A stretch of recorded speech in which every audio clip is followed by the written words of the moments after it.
Hello dear students, आज अपन पढ़ेंगे विद्युत स्थितिज ऊर्जा। अपन नेक्स्ट चैप्टर स्टार्ट कर रहे हैं, चैप्टर 3 विद्युत विभव। यहाँ पर अपन पढ़ेंगे विद्युत स्थितिज ऊर्जा।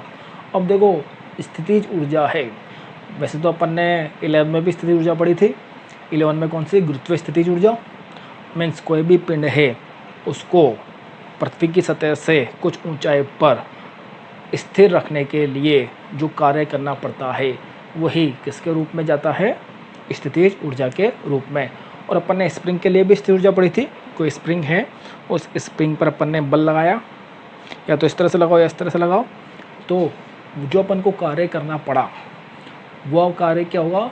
स्थितिज ऊर्जा के रूप में संचित। यहाँ पे अपन बात कर रहे हैं विद्युत स्थितिज ऊर्जा। विद्युत स्थितिज ऊर्जा क्या?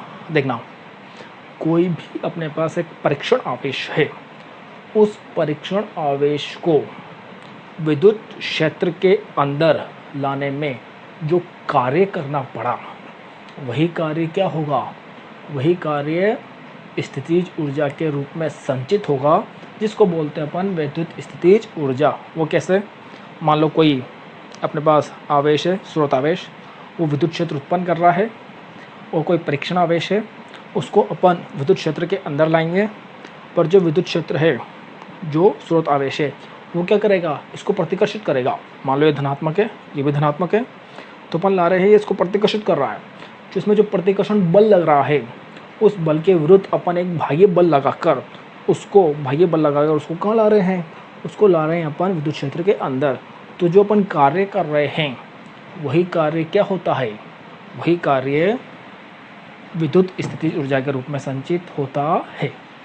सपोज करो इधर अपने पास ये प्लस क्यू आवेश है, इसका कुछ विद्युत क्षेत्र उत्पन्न होगा। ये पॉइंट P है, यहाँ पर कोई अपने पास परीक्षण आवेश है। अब इस परीक्षण आवेश को अपन, ये बिंदु A है और ये बिंदु P है, इस बिंदु A से बिंदु B तक लाएंगे। अब देखो, ये भी धनात्मक, ये भी धनात्मक, क्या कर रहा है? ये इसको प्रतिकर्षित कर रहा है। पर इस प्रतिकर्षण को, कि यहाँ जो बल लगेगा वो लगेगा Fe, और अगर इसका विद्युत क्षेत्र E है तो इधर अपने पास वैल्यू जाएगी Q0E, क्योंकि E की वैल्यू क्या होती है? F/Q0। तो इसकी वजह से ये प्रतिकर्षित कर रहा है। इस प्रतिकर्षण बल के विरुद्ध ही अपन इधर एक बल लगा रहे हैं, तो इधर जो बल लग रहा है वो अपने पास F एक्सटर्नल। ठीक, तो एक तरह से F एक्सटर्नल क्या हो गया? Equal to minus Fe। जितना बल इधर लग रहा है उतना बल लगाएंगे जब इधर आएगा। तो यहाँ से अपन एक्सटर्नल बल लगाकर इसको A बिंदु से B बिंदु तक ला रहे हैं। तो A बिंदु से B बिंदु को लाने में जो अपन को कार्य करना पड़ा वही कार्य किसके रूप में संचित होगा? विद्युत स्थितिज ऊर्जा के रूप में। तो कार्य क्या है यहाँ पे? dW equal to F dr। यहाँ से यहाँ तक ला रहे हैं दूरी, मान लो आप dr।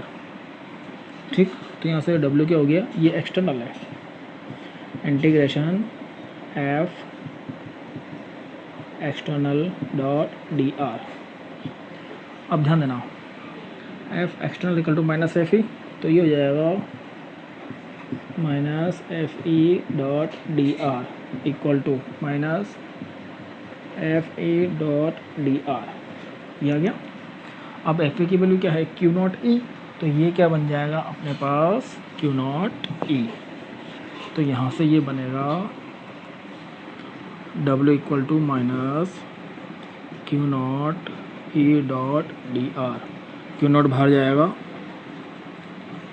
E dot dr। तो जो ये अपन ने कार्य किया, यही कार्य किसके रूप में संचित हो रहा है? विद्युत स्थितिज ऊर्जा के रूप में। और कहाँ से कहाँ तक लाए? A से B तक। फिर यहाँ पे अपन AB भी लगा सकते हैं, A से B तक लाए सीमा के रूप में। ये हो गया WAB, WAB, A to B, WAB।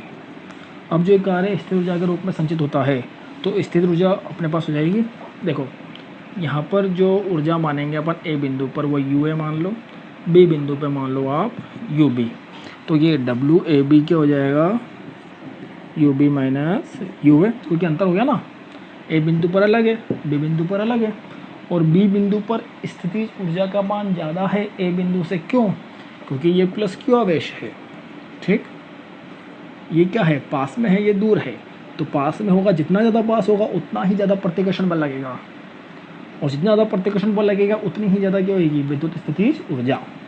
तो बी बिंदु पर ऊर्जा का मान ज़्यादा है, ए बिंदु पर ऊर्जा का मान कम है, तो यह U B minus U A. तो U B minus U A equal to ये हो जाएगा minus Q naught A to B E dot D R. ये होगी अपने पास विद्युत स्थितिज ऊर्जा। अब जो इसका विद्युत स्थितिज ऊर्जा का जो मात्रक है, तो विद्युत स्थितिज ऊर्जा का मात्रक तो वही होगा जो ऊर्जा का मात्रक है, क्या होगा, जूल। जूल और यूनिट जो ऊर्जा की यूनिट है m1L2T-2। ये तो अभी बात करी अपन ने किसकी, विद्युत स्थितिज ऊर्जा की, जो अपन ला रहे हैं विद्युत क्षेत्र के अंदर एक बिंदु से दूसरे बिंदु तक। बट लेकिन अगर जिस बिंदु से अपन ला रहे हैं वो बहुत दूर हो, बहुत दूर मतलब अपन एक मान सकते हैं कि वो अनंत पर है, और जब वो बहुत दूर है तो बहुत दूर है तो उस पर अपन को कोई बल लगाना ही नहीं पड़ रहा, क्योंकि वहाँ तो विद्युत आकर्षण बल या प्रतिकर्षण बल नहीं आ रहा, तो वहाँ पे अपन को कोई बल नहीं लगाना पड़ रहा।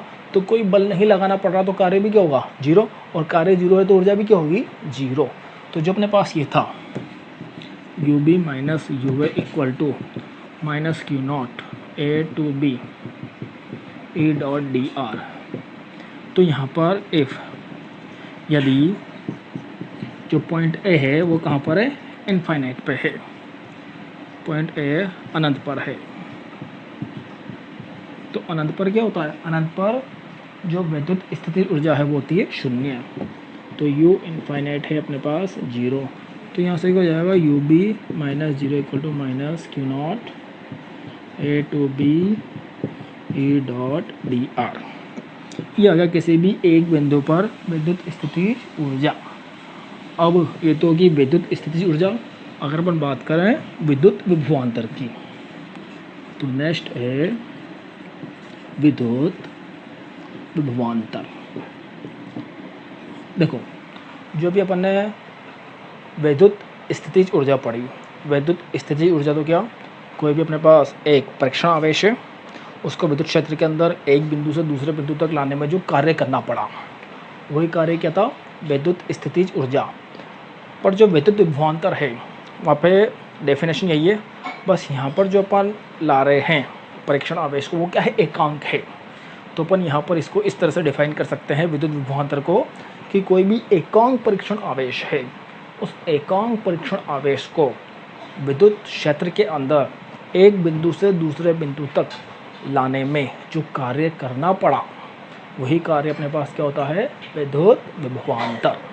और इसको अपन प्रदर्शित करते हैं विभवांतर को V से। देखना कैसे, वही अपने पास चार्ज है, यहाँ पे अपने पास परीक्षण आवेश है, जो अपने पास एकांक है, इसको अपन लाएंगे बिंदु A से B तक, ये मान लो आप dr। तो अपने पास जो विभवांतर की परिभाषा से बनेगा वो क्या बनेगा, VB माइनस VA। तो विभवांतर जब भी दो हुआ, इस बिंदु पर विभव VA है, इस बिंदु पर विभव VB है, तो विभवांतर क्या हुआ, VB माइनस VA।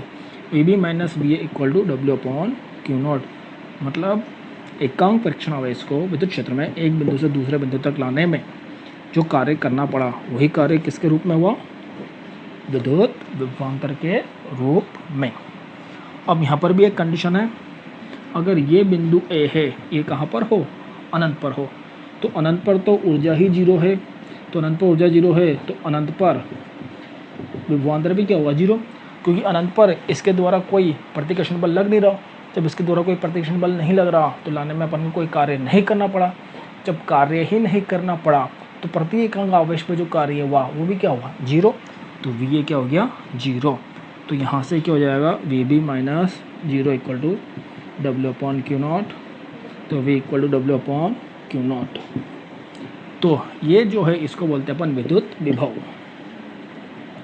विद्युत विभव। इसका मतलब ये है कोई भी एकांक आवेश है उसको अपन को अनंत से विद्युत क्षेत्र के अंदर किसी बिंदु तक लाने में जो कार्य करना पड़ा वो कार्य किसके रूप में हुआ? विद्युत विभव के रूप में। तो दो चीज़ें आई, विभवांतर और विभव। विभवांतर तो क्या? विद्युत क्षेत्र के अंदर ही एक बिंदु से दूसरे बिंदु तक स्थापित करने में किया गया कार्य, और विभव क्या? अनंत से विद्युत क्षेत्र के अंदर किसी बिंदु तक लाने में किया गया कार्य। अब बात करें अपन यहाँ पर, तो जो ये विभवांतर और विभव है, विभवांतर VB minus VA equal to W/Q0, विभव W/Q0। तो यहाँ पर अगर बात करें जो विभवांतर विभव एक ही बात है वैसे, तो मात्रक जो होगा इसका वो क्या होगा? जूल पर कूलम, क्योंकि कार्य का मात्रक जूल और आवेश का मात्रक कूलम। तो ये तो हो गया जूल पर कूलम, पर इसको एक साथ अपन क्या बोलते हैं? वोल्ट। तो विभवांतर और विभव का मात्रक क्या हो गया? वोल्ट। तथा अगर अपन इसकी विमा की बात करें तो इसकी विमा क्या है कार्य की? M1 L2 T-2, तथा आवेश की विमा AT। तो ये जो विमा बनेगी वो बनेगी M1 L2 T-3A-1। ये बनी अपने पास विभवांतर और विभव की विमा। और इसी प्रकार अपन 1 वोल्ट को परिभाषित कर सकते हैं। 1 वोल्ट को कैसे परिभाषित करेंगे देखना। विभवांतर की जो मात्रक है, विभवांतर का मात्रक वो अपन ने देख लिया वोल्ट होता है। तो VB minus VA equal to W/Q0, इसका मात्रक वोल्ट, इसका जूल, इसका कूलम। अब देखो इसका मान 1 कब होगा? अपन को परिभाषित करना है 1 वोल्ट। 1 वोल्ट को परिभाषित करने के लिए देखना, यदि W equal to 1 joule, Q0 equal to 1 coulomb, then VB minus VA क्या हो जाएगा? 1 joule upon 1 coulomb, 1 joule upon coulomb 1 volt. तो इसका मतलब ये कैसे निकला 1 वोल्ट? देखो अपन परिभाषित कर सकते हैं। अपन ने क्या परिभाषित किया था? कोई भी आवेश है उसको एक बिंदु से दूसरे बिंदु तक लाने में किया गया कार्य, वही क्या होता है? विभवांतर। तो ऐसे 1 वोल्ट को अपन कैसे परिभाषित करेंगे देखना। कोई भी एकांक आवेश है उसको विद्युत क्षेत्र में एक बिंदु से दूसरे बिंदु तक लाने में जो कार्य किया गया वो कार्य यदि 1 जूल हो तो विभवांतर क्या होगा? विभवांतर होगा 1 वोल्ट। इसका मतलब 1 वोल्ट क्या है? एकांक परीक्षण आवेश को विद्युत क्षेत्र में एक बिंदु से दूसरे बिंदु तक लाने में किया गया कार्य यदि 1 जूल हो तो विभवांतर होगा अपने पास 1 वोल्ट।